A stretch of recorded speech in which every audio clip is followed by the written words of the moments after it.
नमस्कार मित्रांनो, कृषीधारा चॅनलमध्ये आपलं स्वागत आहे. मी तुम्हाला ह्या बॅरलमध्ये आळवणी केले. ह्याच्यामध्ये N21 बटाट्याचं शिजवलेलं पाणी,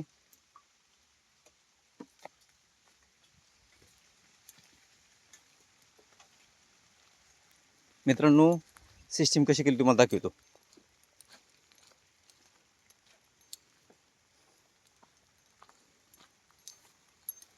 आपण अगोदर काय केलं, ह्याला हे तुम्ही बघू शकता. हो का, 2 झाडाच्या मधल्या जे अंतर आहे त्यामध्ये 2 खड्डे खाल्ले हो का काठीनं. इथे एक खड्डा, इथे एक खड्डा आणि इथे एक खड्डा. तर ते जे द्रावण आपण तयार केलं आहे ते सगळं द्रावण ह्या खड्ड्याद्वारे या खड्ड्यात वाचायला लागलो, जेणेकरून इकडे इकडे पसरणार नाही, बरोबर मुळीच्या ह्याला जाईल. ह्या हिशोबाने आपण ह्याचं नियोजन लावलेलं आहे. आता हे आपला प्लॉट टॉप सिक्रेटचा आहे, तुम्हाला तर माहितीच आहे. ह्याच्यामध्ये अडचण अशी व्हायला लागली, आता वातावरण पोषक असताना सुद्धा जसा पाहिजे तेवढा माल निघाला गेलाय. माल तर निघाला पाहिजे.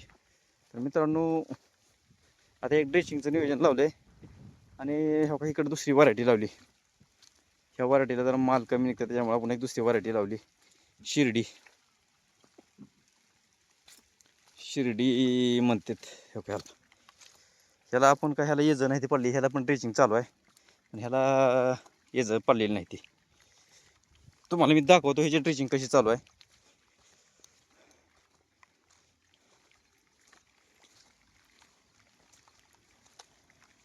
थोडं रोप आहे बघा, आता चिटकायला लागले. नवीन पालवी काय काय रोपाला आली.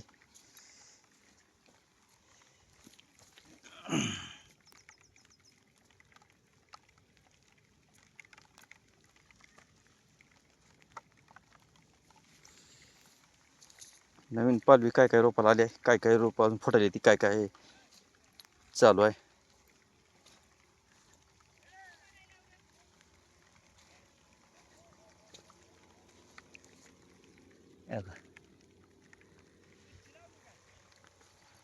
गुलाब गुलाब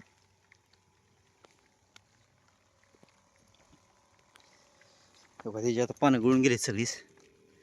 तर आता ह्याला फुटवा नॉर्मली असं दिसायला लागले डॉट डॉट, ह्याला फुटवा येणारच आहे. मित्रांनो, आळवणी करत असताना, ड्रेचिंग करत असताना आपण एका बकेटमध्ये औषध घेऊन जे काम करतो आणि त्याला सारखं वाकवून करून पाठ दुखते शेतकऱ्याची, तर त्याच्यासाठी आपण ही नवीन टेक्नॉलॉजी केली हो का. अशी हे आता हे फवारा आहे चार्जिंगचा, ह्याच्यामध्ये ह्याला असं केलं हो का, असं फवारण हो का चालू आहे ड्रेचिंग.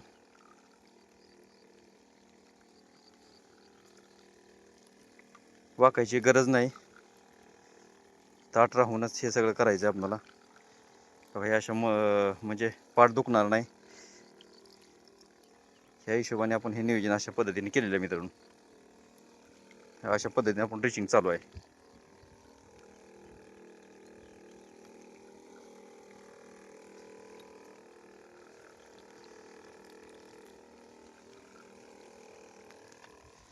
ही नवीन लागवड केली मित्रांनो आपण ह्याच्यामध्ये.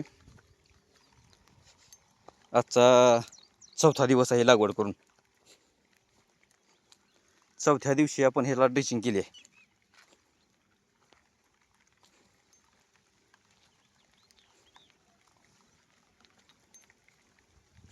हे जरा थोडीशी वेगळी रोप आणली होती, प्रयोगासाठी आणलेली आहेत. हे ट्रायल बेससाठी आपण हे एक 40 रोप आणली होती, ती बी लावलेली आहेत. चिटकलेत बऱ्यापैकी आता ती.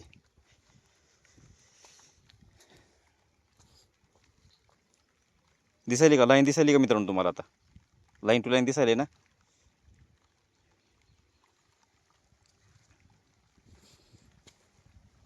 तर आपण जी ही आयडिया केली मित्रांनो, कशी वाटली तुम्हाला मला कॉमेंटमध्ये नक्की सांगा. हे 2 वेज आहे का, इथे एक वेज पाडले आणि इथे एक वेज पाडले, आणि ह्या वेजामध्ये ते आपल्या द्रवण टाकलेलं आहे आपण बुडाच्या हेकाल्या दोन्ही बाजूनी, जेणेकरून डायरेक्ट ती जमिनीमध्ये मुळीला जावं.